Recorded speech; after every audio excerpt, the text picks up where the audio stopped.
तलाक किसी भी माशरे में कामयाबी के लिए शादियों का कामयाब होना या बर्बाद ना होना बहुत ज़रूरी है, क्योंकि घर अगर ठीक होगा, घर में सुकून होगा, तभी तो इंसान बाहर जाके काम कर सकेगा।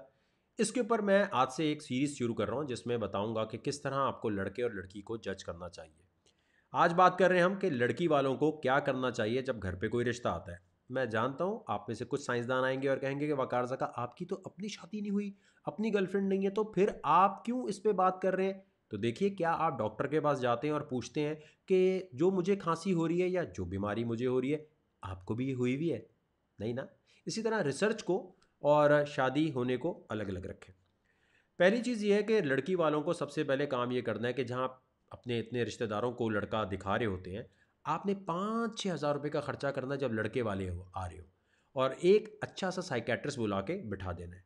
लड़के वाले को नहीं बताना आपने कि साइकेट्रिस्ट है, आपने बोला फैमिली फ्रेंड है, और बुलाकर उसको कहना है कि जज करके बताओ ये लड़का जो है कल को टॉक्सिक तो नहीं हो जाएगा। उनके पास ऐसे सवालात होते हैं जिससे ये पता चल जाएगा।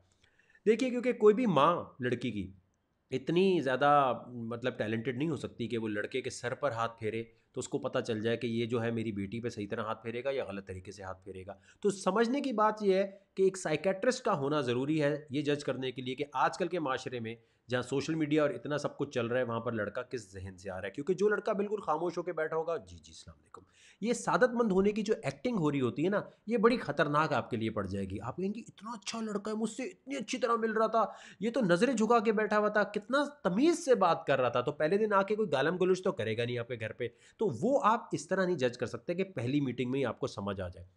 दूसरी चीज आपने ये करनी है लड़की वालों, कि आपने लड़के के दोस्तों के बारे में जानने की कोशिश करनी है। क्योंकि बेशक वो लड़का शराब नहीं पीता, मुजरे नहीं करता, लेकिन जो दोस्त हैं वो उसको किसी ना किसी दिन ले जाएंगे, बैचलर्स पार्टी के बहाने या कुछ भी कर कर आके। ये बड़ी ज़रूरी चीज़ है। अब अगर आप लड़के से ये पूछेंगे कि सोर्स ऑफ इनकम क्या है, तो आपको लगेगा मुरव्वत में ये सवाल नहीं पूछने चाहिए। मुरव्वत को साइड लाइन करा दें अगर आप बेटी का अच्छा फ्यूचर चाहते हैं। आपने हर वो सवाल पूछना है, चाहे सख्त लगे चाहे जैसा भी लगे। ये नहीं सोचना रिश्ता भाग जाएगा, अरे यार हमारी बेटी को और अच्छा रिश्ता नहीं मिलेगा। बेटी को निपटाओ नहीं। पाकिस्तानी माशरे में बहुत होता है, बेटियां निपटाने की कोशिश करते हैं, और यही प्रॉब्लम जो है, बाद में जब बेटी पिटती है, मार खाती है, जुल्म होता है, तो आप कहते हैं बेटी कोई बात नहीं, बर्दाश्त करो। क्यों बर्दाश्त करें? क्या बकवास लगाई हुई है ये। आपका काम है माँ बाप कि आप एनालिसिस करना सीखें। नहीं आता तो रिसर्च करें। अब आपने ये करना है कि लड़के वाले से पूछना है कि बेटा ये जो पैसे कमाते हो, बचपन से तुमने यही सोचा था करने के लिए, या किस तरह आया तुम्हारे पास ये बैंक बैलेंस? क्लियर पूछें। मंथली कितने पैसे आते हैं, और तुम क्या इनकम टैक्स देते हो या छुपाते हो? ये जो इनकम टैक्स छुपाने वाले लोग होते हैं ना, ये अगर जो मुल्को कौम से गद्दारी कर रहे हैं, तो सोच ले फिर आपके साथ क्या करते होंगे। जिन्होंने दो पर्चियां अगर रखी, कोई बिजनेस करते हैं, एक पर्ची इनकम टैक्स के लिए, एक ये सवालात आप पूछते हुए पता नहीं क्यों कतराते हैं। देखें, इस किस्म की जो जालसाजी करता होगा, तो समझ लीजिए कल को आपकी बेटी के साथ भी कुछ ऐसा गड़बड़ करेगा ही। जानबूझ के एक्टिंग करेगा, "आज ज़रूरत है मुझे पैसों की, माँ बाप से पैसे मंगाओ, माँ बाप को बोलो टीवी भेज दो, घर भेज दो, सब कुछ।" फिर आपने ये याद रखना है कि रिश्ता देखते हुए माँ बाप जो उसके बैठे हुए हैं, उनकी रिलेशनशिप पूछना बड़ा ज़रूरी है कि आपस में कैसी है। ये आप कहेंगे ये जज करना मुश्किल है, तो उधर एक साइकेट्रिस्ट बैठा है, वो सवालात पूछेगा और आपका ये काम कर देगा।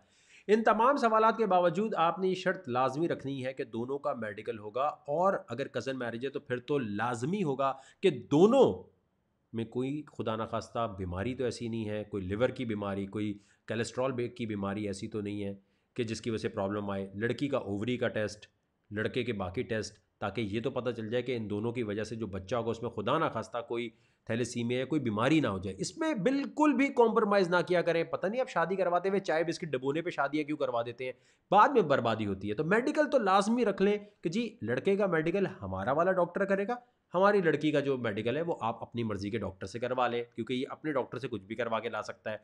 इन तमाम चीज़ों को देखने के बाद आपने ये सोचना है कि देखिए, अगर आमाल बहुत नेक नहीं है, तो इस्तिखारे में ये नहीं हो सकता कोई और इस्तिखारा करेगा तो आपका इस्तिखारा ठीक आ जाएगा। और कितने सारे ऐसे इस्तिखारे वाले जिनकी जब शादी हुई तो उनके सारे ही जो शादी है वो नमक पारा हो गई।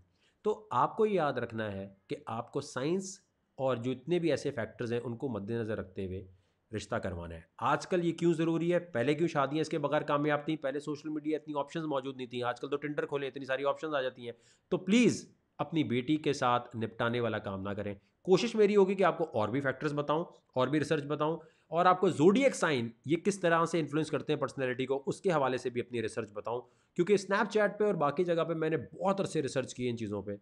और उसके साथ साथ याद रखें, जितनी लड़की और लड़के वाले इस चीज़ पे कॉम्प्रोमाइज़ करेंगे कि एक दूसरे को दूर रहना चाहिए, एक दूसरे को स्पेस देनी चाहिए, गलत बात है। लड़का और लड़की एक दूसरे का लिबास है, मज़हब भी ये कहता है। जब कितने करीब हैं तो मोबाइल फ़ोन का पासवर्ड छुपाने की क्या ज़रूरत है मेरे भाई? क्यों छुपाना है, कौन सी स्पेस, कैसी स्पेस, यही आप गलत काम कर रहे होते हैं। एक बड़ा आसान तरीका है, कुछ सॉफ्टवेयर आते हैं जो कुछ अरसे बाद मैं आपको बताऊंगा। आप गिफ्ट कर दें लड़के को, बोले बेटा ये लो मोबाइल, प्यारा सा मोबाइल है, बताना नहीं, उसके अंदर एक ऑलरेडी स्पाईवेयर ऐसा डला हुआ है कि जहां वो जाएगा व्हाट्सएप, स्काइप, उसकी कोई भी आप जो एक्टिविटी है ना, चाहे वो अपना जीपीएस उसने खोला हो या ना खोला हो, वो आपके पास डेटा आ रहा होगा, कॉल रिकॉर्डिंग भी आ रही होगी, चुपचाप। इसमें कोई गलत बात नहीं है। देखें, जहां शादी कर रहे हैं कपड़े आप लेते हुए इतना चेक करते हैं, लड़के के वक्त आप चेक नहीं कर रहे, उसको बताएं नहीं, उसको मोबाइल फ़ोन दे दें वो, और फिर बोले बेटा इन्जॉय करो। एक महीना उस मोबाइल फ़ोन को मॉनिटर करें, सारा डेटा आ जाएगा, और डेटा आने के बाद आपको पता चल जाएगा ये बेटा कैसा है। आई होप आपको इस किस्म की नई सीरीज़ जो शुरू कर रहा हूँ ये अच्छी लगेगी। अच्छी लग रही है तो फिर सब्सक्राइब, बेल आइकन पर प्रेस करें, शेयर करें। Thank you.